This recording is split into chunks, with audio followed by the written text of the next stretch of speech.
4 million సబ్స్క్రైబర్స్ని పొందినటువంటి సుమన్ టీవీకి నా హృదయపూర్వక శుభాకాంక్షలు. All the very best. Congratulations Suman TV, 4 million viewership, amazing, keep it up, looking forward to 4 million more. Vizag కార్యనిర్వాహక అంటున్నాడు, అమరావతిలోనేమో చట్టసభ అంటున్నాడు, మన జ్యుడిషియల్ వచ్చేసి కర్నూలు అంటున్నాడు. దీంట్లో మీరు ఏమంటారు సార్? స్వాగతించారు దీన్ని. ఇప్పుడు సూత్రప్రాయంగా అన్నీ ఒక చోటకి రావాల్సిన అవసరం లేకుండా 1000 కిలోమీటర్ల తీర ప్రాంతం ఉండి, మరి అక్కడి నుంచి మీకు బహుశా అనంతపురం జిల్లాలో మీకు కర్ణాటక సరిహద్దులో ఉన్న గ్రామం దగ్గర నుంచి శ్రీకాకుళం జిల్లాలో ఇచ్చాపురం దగ్గరికి వెళ్ళాలంటే 1200 కిలోమీటర్ల పైన పడుతుంది. అలాంటి రాష్ట్రంలో అన్నీ ఒక చోట ఉండాల్సిన అవసరం లేదు. కానీ ముఖ్యమంత్రి ప్రకటన ఏ రకంగా నేను తీసుకుంటున్నానంటే, అన్నీ ఒక చోట పెట్టకుండా సందర్భాన్ని బట్టి, పరిస్థితులను బట్టి వివిధ ప్రాంతాల్లో ఏర్పాటు చేస్తే బాగుంటుందని తీసుకుంటున్నాను. అంతేగాని మొత్తం ప్రభుత్వ కార్యాలయాలన్నీ కూడా వైజాగ్లో, అసెంబ్లీ అంతా కూడా విజయవాడ అంటే కూడా అది పెద్ద హేతుబద్ధం కాదు. ఉదాహరణకి పోర్ట్స్ ఉన్నాయి, కాకినాడలో డైరెక్టర్ పోర్ట్స్ ఆఫీస్ ఉన్నది, తీర ప్రాంతం అక్కడ ఉంది, అది అక్కడే కొనసాగిద్దాం. సెరికల్చర్ డైరెక్టర్ హైదరాబాద్లోనూ విజయవాడలోనూ ఉన్న సంవత్సరం నాకు కనిపించట్లేదు, అనంతపూర్లో ఉంది, అక్కడ పెడదాం. అది ట్రైబల్ వెల్ఫేర్, ట్రైబ్స్ అంతా కూడా ఆంధ్రప్రదేశ్లో ఎక్కువ మంది ఉన్నది మీకు ఉత్తరాంధ్రలో కొండ ప్రాంతాల్లో, కాబట్టి విశాఖపట్నంలో మరో చోట పెడదాం. అట్లాగే మరి డిపిఏపి అంటాం, అంటే ఈ దుర్భిక్షానికి గురే ప్రాంతాల అభివృద్ధి ప్రధానంగా ఉంది రాయలసీమలో, అది అక్కడ పెడదాం. అట్లాగా ఎక్కడ స్టేక్ హోల్డర్స్ ఉన్నారో అక్కడ పెట్టేట్టుగా కొంచెం లోతుగా చేయాలి తప్ప ఊరికి గుడ్డెద్దు చేలో పడ్డట్టుగా ఇవన్నీ అక్కడ ఇవన్నీ ఇక్కడ విసిరేసినట్టుగా చేయాల్సింది. ఆ పరిస్థితులను బట్టి, అంశాన్ని బట్టి చేయాలి. ఆ రకంగా అలాగే హైకోర్టు ఖచ్చితంగా కర్నూలు పెడితే నష్టపోయేదేం లేదు, కానీ ఖచ్చితంగా బెంచ్లు మీకు విజయవాడ, వైజాగ్లో ఉండాలి. లేకపోతే హైకోర్టు అప్పీల్కి కక్షదారి వెళ్లాల్సి ఉంటుంది. వెళ్లాల్సి ఉన్నప్పుడు మీరు అన్ని కర్నూలులో అంటే మీరు ఇచ్చాపురం నుంచి కర్నూలు ఎట్లా పోతారు? అలాగే కర్నూలు నుంచి ఇచ్చాపురం వెళ్ళినా నష్టమే, అది ధర్మం కాదు. కాబట్టి అలాగా బ్యాలెన్స్డ్గా అన్నిటికీ ఒకటే కేంద్రం కాకుండా 3-4 పరిపాలనా సంబంధమైన ఏర్పాటు చేయడం తప్పులేదు. మన దేశంలో ఇతర రాష్ట్రాల్లో ఆ సంప్రదాయం ఉన్నది. మీరు మధ్యప్రదేశ్ చూసినట్టయితే రాజధాని అక్కడ అధికారికంగా భోపాల్, కానీ అదే సమయంలో చాలా ఆఫీసులు మీకు ఇండోర్లో ఉన్నాయి, గ్వాలియర్లో ఉన్నాయి, కొన్ని జబల్పూర్లో ఉన్నాయి. జబల్పూర్లో హైకోర్టు బెంచ్ కూడా ఉన్నట్టున్నది.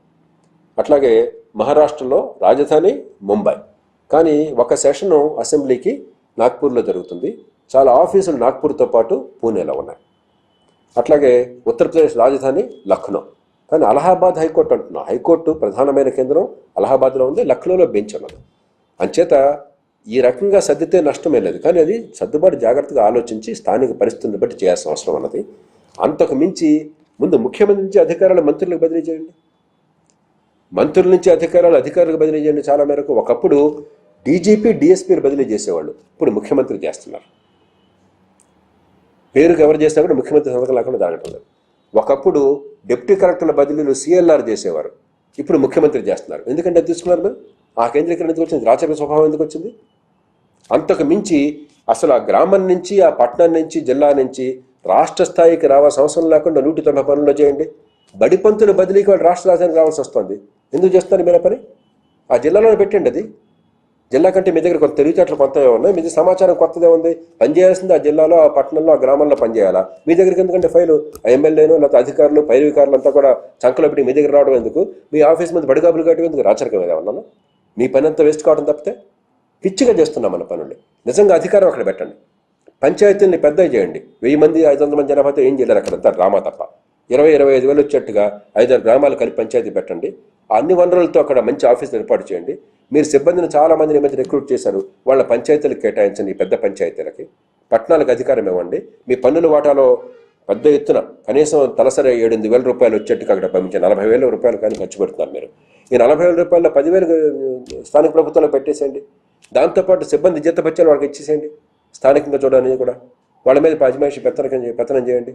ప్రాంతీయ మండలిని పెట్టండి.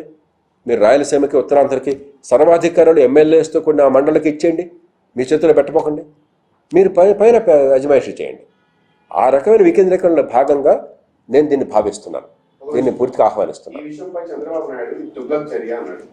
మరో నేత జనసేన నేత పవన్ కళ్యాణ్ ఏమన్నాడంటే, ఒక్క రాజధాని కట్టడానికి దిక్కు లేదు, 3 రాజధానులు అలా కాదు. వారు ఏ సందర్భంలో అన్నారన్నది నేను తెలియకుండా వ్యాఖ్యానించడం సరైన పద్ధతి కాదు.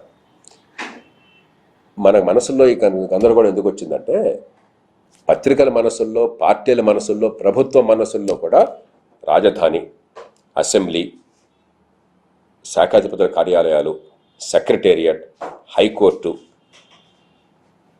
ఆర్థికాభివృద్ధి, మహానగర నిర్మాణం అన్నీ కలిసిపోయి ఉన్నాయి మన మనసుల్లో. వీటిని విడదీయాలి మనం. ఇప్పుడు మీరు 50,000 ఎకరాలు కనుక మీకు అమరావతిలో భూసేకరణ చేస్తే 30-40 వేల ఎకరాలు సేకరించాలని చెప్పి అంటున్నారు. దానిలో రాజధాని వస్తువుల కోసం కావాల్సింది ఒక 2,000 ఎకరాలు అవసరం అవుతాయి బహుశా. మిగతా 48,000 ఎకరాల ఉద్దేశం ఏంటి? ఒక మహానగర నిర్మాణం కావాలి.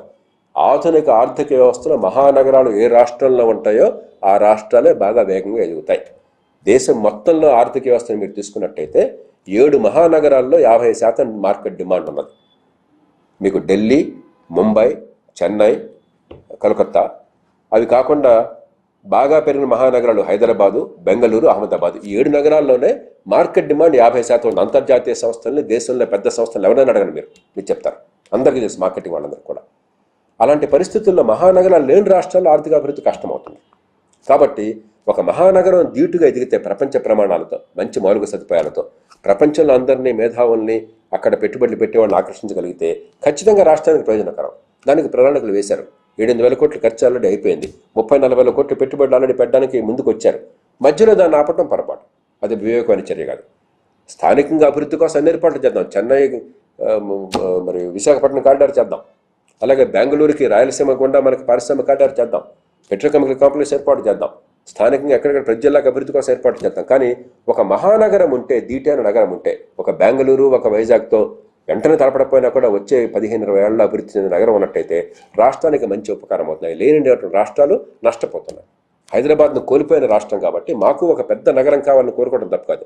కానీ పెద్ద నగరం వేరు, రాజధాని వేరు, రాజకీయ కేంద్రీకరణ వేరు, అధికార కేంద్రీకరణ వేరు, ఆర్థికమైనటువంటి వెసులుబాటు కోసం, పెట్టుబడి ఆకర్షణ కోసం నగరం వేరు. మన మనసులో అన్నీ కలిపేశాం. అందుకే ఢిల్లీ అట్ట తగలడ్డది.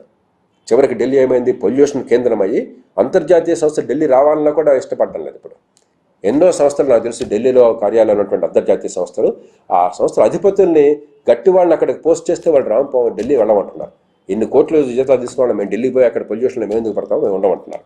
కాబట్టి మంచి ప్రమాణాలు, గౌరవప్రదమైన జీవితం, అత్యుత్తమ ప్రమాణాల, ప్రపంచ ప్రమాణాల విద్య, ఆరోగ్యం, మౌలిక సదుపాయాలు ఇవన్నీ ఉన్నాయని నమ్మకం ఉంటే ఖచ్చితంగా పెట్టుబడి తరలి వస్తాయి.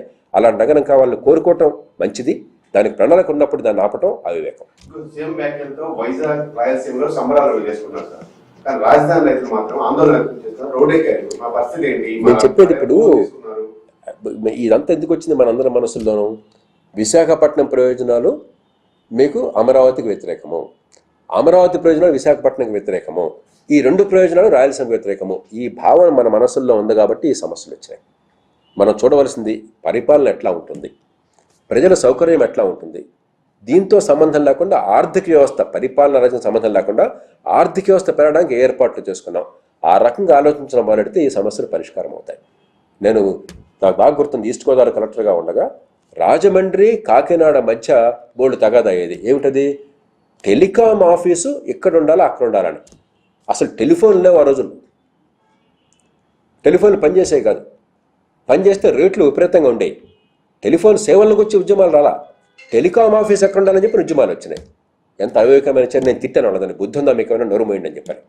కాబట్టి ఇవన్నీ ఎక్కడ వస్తాయంటే రాజకీయ అధికారము, ప్రభుత్వ కార్యాలయము, అధికార కేంద్రీకరణ, ఆర్థిక అభివృద్ధి అన్నీ కలిసి ఉన్నాయని మన మనసుల్లో ఒక భావం ఈ దేశంలో కలిగింది. దాని నుంచి బయటపడాలా, నిజంగా బయటకు రావాలి. కాబట్టి విశాఖపట్నం బాగుపడితే అమరావతి కన్నీళ్లు కార్చడమో, అమరావతి బాగుపడితే విశాఖపట్నం కన్నీళ్లు కార్చడమో చాలా ప్రమాదకరమైంది. అందుకే నేను చెప్పేది ఒక మహానగరం కావాలంటున్నాను. 30-40 వేల ఎకరాలు తీసుకున్నారు. 2,000 ఎకరాలే కదా మీకు రాజధాని. దానిలో సగం ఇక్కడే ఉంటాయి కదా. ఇంకో 1000 ఎకరాలు అక్కడ చేస్తే కంపెనీకి పోతుందా? మిగతా 48,000 ఎకరాల అభివృద్ధి అమరావతిలో చేద్దాం. ఎందుకంటే ముందుకెళ్ళాం, ఇప్పటికే పెట్టుబడులు వచ్చినాయి, చాలా ఖర్చు పెట్టాం, దాన్ని కొనసాగిద్దాం. ఎవరికి నష్టం అప్పుడు? కాబట్టి విశాఖపట్నంలో కొన్ని ఆఫీసులు పెడితే అమరావతికి నష్టమా?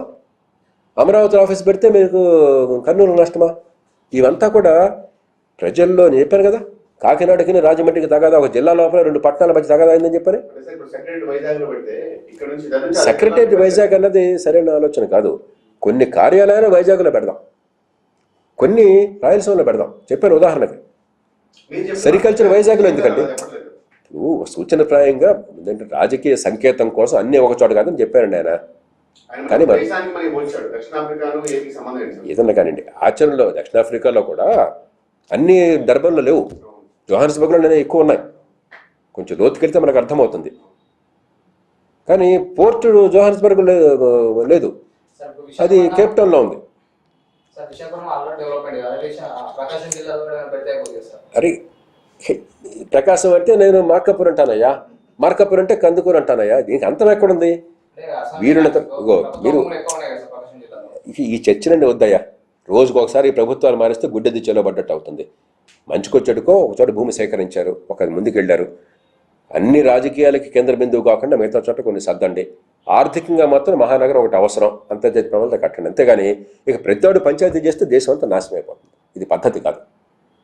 రేపొద్దున మా ఊళ్ళో పెట్టాలని నేను కోరుకుంటాను, కాదా మా పల్లెటూళ్ళలో పెట్టాలని చెప్పని. ఇది కాదు ఆలోచించాల్సింది. రాజకీయ అధికారం వేరు, అక్కడ వికేంద్రీకరణ చేయండి, వీరున్నన్ని స్థానిక పరిస్థితులు సర్దుబాట్లు చేయండి. ఆర్థికంగా ఒక మహానగరం ప్రపంచ స్థాయిలో ఉండడం అవసరమో కారణాలు చెప్పాను, దానికి ఏర్పాట్లు కొనసాగించండి. ఈ రెండుకి విభేదం ఉండాల్సిన అవసరం లేదు. దీనికోసం ప్రజల మధ్య పంచాయతీ పెట్టి తన్నుకు చావనవద్దు. అది కాదు మంచి పరిపాలన, మంచి రాజకీయం అన్నది. నేను చెప్పాను కదా, ఆనాడు కలెక్టర్గా ఉంటే ఏం చేశాను, నోరు మూయించి కూర్చోబెట్టాను ఇంట్లో. అందరూ మౌనంగా ఉన్నారు. ఇప్పుడు ఆ జిల్లాలకు పండి నా మీద గౌరవం ఉందా అగౌరవం ఉందా అడగండి మీరు. ఇవన్నీ కూడా తాత్కాలికమైన రాజకీయాలు తప్ప ప్రజల ప్రయోజనాలు ఆశిస్తే ఇలా ఉండాల్సిన అవసరం లేదు. నాకు వైజాగ్ కావాలి, అమరావతి కావాలి, రాయలసీమ కావాలి. అది వారిని అడగని నన్ను అడుగు దొరుకుతారు. నేను చెప్పాల్సింది చెప్పాను. నా దృష్టిలో రాజకీయాన్ని రాజధాని ఎట్లా చూడాలో నేను చెప్పాను. వారి దృష్టిలో ఏముందో వారు చెప్తారు, నాకెందుకు అది? నేను చెప్పాల్సింది నేను చెప్తాను. కాబట్టి వారు మరి ఏ కారణంగా ముందుగానే చెప్పారు, కమిటీ వారితో చర్చించిందేమో నాకు తెలియదు, కమిటీ నివేదిక వారికి ఏమన్నా ఇన్ఫార్మల్గా ఇచ్చారో నాకు తెలియదు. కాబట్టి ప్రజలు ముందుగా తయారు చేస్తున్నారో మనసులో నాకు తెలియదు, అంతా వారు చెప్పారు, నేను చెప్తాను. నాకేం తెలుసు, నాకు తెలుసు, నేను చెప్తాను. అట్లా కాదు బాబు, అమరావతిలో ఎంత బాగుంది అక్కడ నన్ను హైకోర్టు అమరావతిలో ఎందుకు ఉండాలి? హైకోర్టు బెంచ్ మీరు అమరావతిలో పెట్టండి, మీరు వైజాగ్లో కూడా పెట్టండి, కర్నూలులో పెట్టండి. హైకోర్టు నష్టం ఏంటి? మీకు నష్టం ఏమైంది అసలు? మనకి అన్ని ఒక చోట ఉంటారు, మీకు ఎందుకు ఉపయోగం? అది వేరే విషయం అండి. రాష్ట్రం తట్టుకోకుండా సుప్రీంకోర్టు చెప్తాను అవుతుంది. ఎవరు చెప్పారు సుప్రీంకోర్టు నిర్ణయిస్తుందని?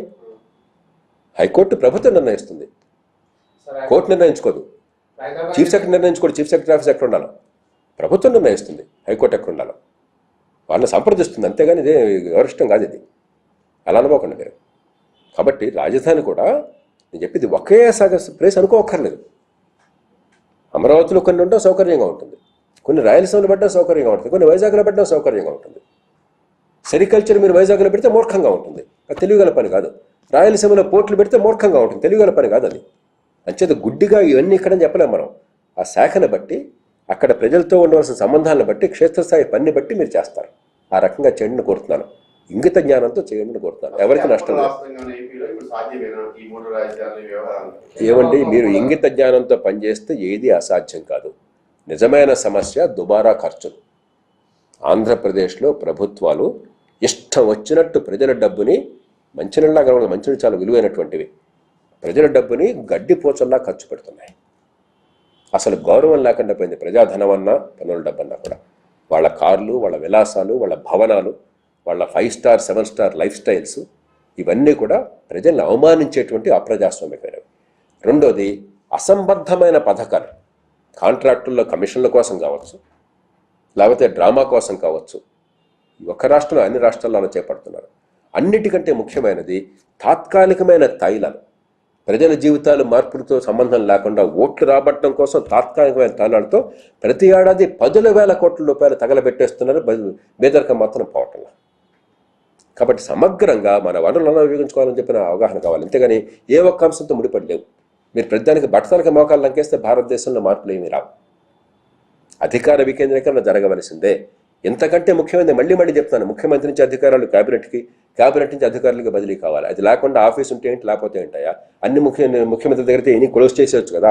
ముఖ్యమంత్రి ఎక్కడుంటే అది ఆఫీస్ పెట్టేయచ్చు కదా. ఎందుకు ఇదంతా డ్రామా? శాఖాధిపతులకు ఉన్న అధికారం ఉందా ఇవాళ? ఇంకెందుకు మరి? ఎక్కడుంది ఇంత తగాదా ఏంటో మనకు అసలు? అక్కడ పని జరగనప్పుడు అసలు విషయంలోకి వెళ్ళండి. ఈ చెత్త విషయంలోకి వెళ్ళి నిరాహార దీక్షలు ఉద్యమాలు కాకుండా బడిపంతుల బదిలీ ముఖ్యమంత్రికి ఎందుకు వెళ్ళాలి? అసలు సిగ్గుందా మనకేమన్నా? ఎమ్మెల్యే గారు, పైరవికారులు, అధికారులు, ఉద్యోగులంతా ముఖ్యమంత్రి దగ్గర పోయి కాకాడతారా? ఆయన ఎలా చేర్చుకోవాలని పరిస్థితి ప్రతి రాష్ట్రంలో కూడా గందరగోళం పడతారా? ఇది పరిపాలన. ఇది ఇంతకంటే దారుణం ఇంకోవట్లేదు. ఇప్పుడు ఎవరిని తిట్టడం కోసం నేను చెప్పట్లేదు. మార్పులు ఏం కావాలో ఎందుకు కావాలో చెప్తున్నారు. మీరు ఐఏఎస్లు ప్రభుత్వాన్ని నిందిస్తారు, ప్రభుత్వం ఐఏఎస్ నిందిస్తారు, అందరూ కలిసి కోర్టులు నిందిస్తారు. ఉపయోగం లేదు కదా. మనం ఏం చేయాలో ఆలోచన చేయాలి. విజ్ఞులైన వాళ్ళు పరిపాలన బాగు చేయాలంటే ఏం చేయాలి? నాలాంటి వాళ్ళని చేసి చూపెట్టాం మాకున్న పరిస్థితుల్లో, ఆ పరిమితమైన స్థాయిలో. కాబట్టి మాట్లాడే హక్కు మాకున్నది. కాబట్టి ఆలోచనతో ఇంగిత జ్ఞానం ఉంటే వినండి, విని ఆలకించి ఏ మేరకు పనికి వస్తుందో ఆలోచించండి. అంతేగాని నా ఊరు, నా జిల్లా, మిగతా అన్ని నాశనం కావాలని కోరుకుంటే ప్రతివాడు పక్క జిల్లా నాశనం కావాలని కోరుకుంటాడు. దేశం నాశనం అవుతుంది. అది పద్ధతి కాదు. ఆ జిల్లా ప్రయోజనాలు కావాలి, ఈ జిల్లా ప్రయోజనాలు కావాలి. ఎక్కడో బీహార్లో నితీష్ కుమార్ ప్రభుత్వం వస్తే నేను ప్రధానమంత్రితోనూ సోనియా గాంధీ గారితో కూర్చొని మీ పార్టీ కాకుండా మీకు వ్యతిరేకమైన బీహార్కి అంత సాయం చేయండి, ఒక మంచి ముఖ్యమంత్రి వచ్చాడు, ఆ రాష్ట్రం బాగుపడుతుంటే కొందరు అపోహపడ్డారు. నా పేరు చూసి బీహార్ వాడిని అనుకుని మీకు అంత పక్షపాతంతో ఎట్లా అండి అన్నారు. మూర్ఖుల్లారా, నేను తెలుగు వాడినయ్యా, నాకు బీహార్తో సంబంధమే లేదు. 2-3 సార్లు పర్యటన చేశాను అంతేను. కానీ బీహార్ నాశనం అయితే దేశం నాశనం అవుతుంది. అందుకోసం నాకు బీహార్ బాగుపడటం కూడా కావాలని చెప్పాను. 40 లక్షల మంది వీక్షిస్తున్న సుమన్ టీవీకి కంగ్రాచులేషన్స్. ఇంకా ఇంకా ఎదగాలి అని మనస్ఫూర్తిగా కోరుకుంటున్నాను. Thank you. Congratulations to Suman TV for getting 4 million subscribers. Please keep watching. Please keep subscribing.